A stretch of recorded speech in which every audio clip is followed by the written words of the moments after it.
கர்த்தருடைய பரிசு நாம் அமைப்படுவதாக. தேவன் இன்றைக்கு நமக்கு கொடுக்கிற ஒரு அழகான வசனம், நீ நடக்க வேண்டிய வழியிலே உன்னை நடத்துகிற உன் தேவனாகிய கர்த்தர் நானே. ஹல்லேலூயா. ஆமாங்க, நம்ம தேவன் பெரிய தேவன். பாருங்க, கழுகர் ஆகாயத்தில் நடத்துகிறாரு இல்லையா? நீருக்கடியில் பெரிய பெரிய திமிங்கலங்களை நடத்துகிறாரு.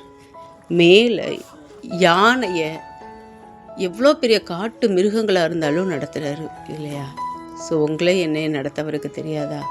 அவரோட கரந்தான் நம்மளை வணைஞ்சது. அவர் தான் நம்மளை உருவாக்கினார். அவர் தான் நமக்கு ஜீவ சுவாசத்தை கொடுத்துருக்கிறார். அப்படி இருக்கும்போது அவரோட வழியில் நீங்கள் நடக்கும்போது அவர் அழகாக உங்களை நடத்தி எங்கே காணானுக்கு கொண்டு போகணுமோ, பிள்ளைகளுக்கு எது ஆசீர்வாதமோ, பிள்ளைகளுக்கு எது நன்மையோ அதை கண்டிப்பாக கொடுத்து இந்த நாளில் உங்களை ஆசீர்வதிக்க போகிறார்.